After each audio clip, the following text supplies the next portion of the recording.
sehat, baik, dan jangan lupa tetap semangat ya.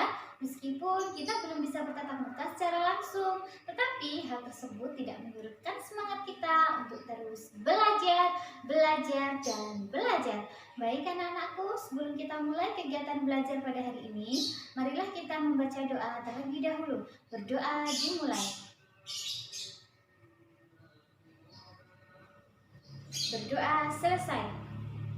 Semoga kita diberikan kemudahan dan kelancaran pada kegiatan belajar hari ini.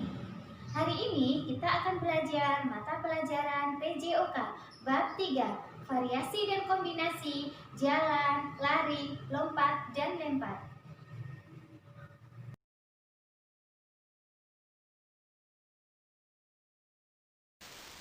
Variasi dan kombinasi jalan, lari, lompat, dan lempar.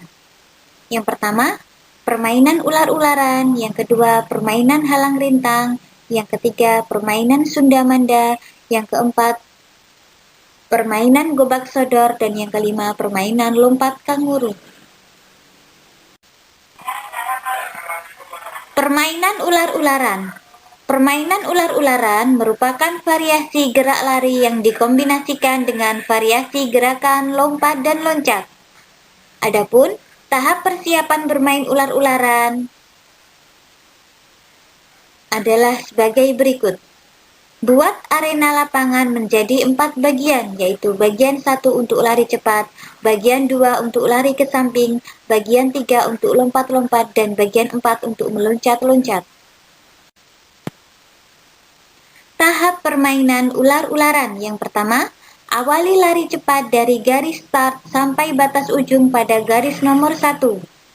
Yang kedua, lanjutkan lari menyamping di garis nomor 2. Yang ketiga, selanjutnya lakukan gerakan melompat-lompat pada garis nomor 3. Dan yang keempat, di garis nomor 4 lakukan gerakan loncat-loncat sampai garis finish. Permainan lompat kanguru. Permainan lompat kanguru merupakan variasi dan kombinasi antara gerakan lari dan melompat-lompat. Adapun tahap persiapan bermain lompat kanguru yang pertama, jika ada, gunakan lapangan yang dilengkapi dengan bak pasir atau lapangan lompat jauh. Jika tidak ada, kamu bisa menggunakan lapangan yang dilengkapi matras atau busa setebal 5 cm. Yang kedua, buat tanda garis start menggunakan kon bendera. Dan yang ketiga, beri jarak sejauh 10 meter dari garis start sampai ke bak yang berpasir atau matras. Permainan lompat kanguru. Tahapan yang pertama, awali lari cepat dari garis start sampai batas ujung bak pasir atau matras. Yang kedua, lanjutan melompat 3 kali tanpa berhenti di bak pasir atau matras. Yang ketiga, beri tanda pada batas terakhir lompatan kakimu. Dan yang keempat, ulangi kegiatan tersebut sampai 2 atau 3 kali. Dan yang terakhir atau kelima, usahakan jarak lompatan sejauh selanjutnya lebih jauh dari lompatan awal. Permainan halang rintang. Permainan halang rintang merupakan permainan yang mengombinasikan gerakan jalan, lari, dan lompat atau loncat. Permainan ini bermanfaat untuk melatih kelincahan gerak dan koordinasi antara gerakan kaki dan mata.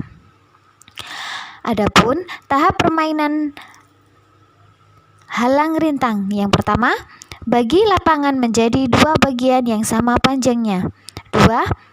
Pada bagian 1, letakkan 5 buah gawang yang masing-masing tingginya 60 cm. 3. Pada bagian 2, letakkan 5 buah gawang yang masing-masing tingginya 100 cm. Dan yang keempat, beri jarak sejauh 3 meter untuk masing-masing gawang. Permainan halang rintang. Tahapan permainan halang rintang adalah sebagai berikut. Yang pertama, awali dengan lari cepat dari garis start. Yang kedua, lanjutkan dengan meloncat di setiap gawang yang ada di lapangan bagian 1. Yang ketiga, lakukan jalan jongkok melewati bawah gawang. Yang keempat, usahakan untuk tidak menjatuhkan gawang selama bermain. Yang kelima, jika kamu menjatuhkan gawang, lanjutkan saja permainannya. Setelah sampai garis finish, perbaiki posisi gawang yang jatuh. Permainan gobak sodor. Permainan gobak sodor merupakan kombinasi dari gerak dasar, jalan, lari, dan lompat. Permainan gobak sodor sering dimainkan anak-anak Pulau Jawa atau lebih tepatnya di Jawa Tengah. Gobak sodor mempunyai cerita sejarah tersendiri. Pada zaman dahulu, para prajurit di zaman kerajaan memainkan sodoran sebagai latihan keterampilan dalam berperang untuk melawan musuh. Sodor sendiri adalah alat tembak dengan panjang kira-kira 2 meter, tanpa mata tombak yang tajam pada ujungnya. Oleh karena itu, permainan tradisional tersebut dikenal dengan nama gobak sodor. Permainan lompat kanguru. Permainan lompat kanguru merupakan variasi dan kombinasi antara gerakan lari dan melompat-lompat. Adapun tahap persiapan bermain lompat kanguru yang pertama, jika ada, gunakan lapangan yang dilengkapi dengan bak pasir atau lapangan lompat jauh. Jika tidak ada, kamu bisa menggunakan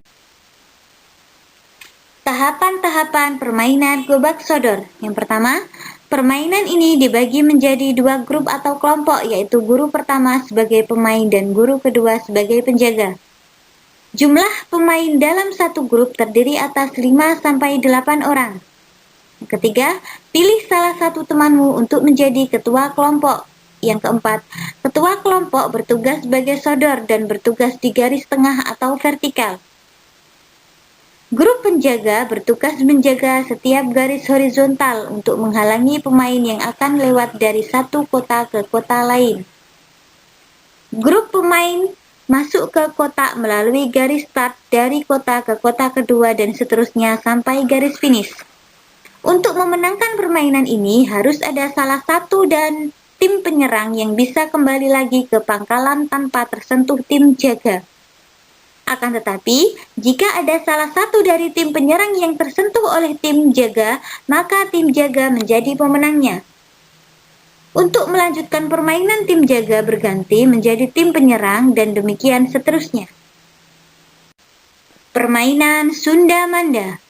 Permainan Sunda Manda merupakan permainan tradisional yang mengombinasikan gerak dasar, lempar, dan loncat. Adapun tahap persiapan permainan Sunda Manda yang pertama, siapkan kapur untuk membuat garis lapangan. Yang kedua, bagi lapangan menjadi 7 bagian. Yang ketiga, beri garis start dan finish di bagian depan lapangan. Dan yang keempat, siapkan pecahan genteng. Permainan Sunda Manda. Tahap permainan Sunda Manda yang pertama, permainan ini dapat dimainkan oleh satu orang maupun beregu. Yang kedua, untuk memulai permainan dilakukan sutan atau undian lebih dulu. Pemain bermain sesuai nomor urut. Setiap pemain membawa satu gaco atau pecahan genteng atau benda lain yang dijadikan andalan. Yang kelima, untuk mengawali permainan, lemparkan pecahan genting ke kotak pertama atau nomor 1. Setelah itu, kamu melompat langsung ke kotak nomor 2, 3, dan seterusnya ke semua kotak secara berurutan, hanya dengan menggunakan satu kaki atau engklek. Tahap ketujuh, kaki yang lainnya diangkat dan tidak boleh turun menyentuh tanah. 8. Petak yang terdapat gaco tidak boleh diinjak atau ditempati oleh setiap pemain. Jadi, para pemain harus melompat ke petak berikutnya dengan satu kaki mengelilingi petak-petak yang ada. Langkah ke-9, pemain yang telah menyelesaikan satu putaran terlebih dahulu berhak memilih sebuah petak untuk dijadikan sawah mereka. Artinya, di petak tersebut, pemain yang memiliki sawah di petak tersebut dapat menginjak sawahnya itu dengan 2 kaki. Sementara, pemain lain tidak boleh menginjak sawah itu selama permainan. Langkah ke-10, pemain yang memiliki petak yang paling banyak adalah pemenang permainan ini. Anak-anakku, bagaimana kegiatan belajar pada hari ini? Semoga kalian semua paham dengan apa yang Ustazah jelaskan pada kegiatan belajar hari ini. Ustazah berharap semoga kalian di rumah selalu menjaga kesehatan, menjaga sholat 5 waktu, selalu berdoa, dan jangan lupa murojaahnya ya. Semoga bermanfaat. Assalamualaikum warahmatullahi wabarakatuh.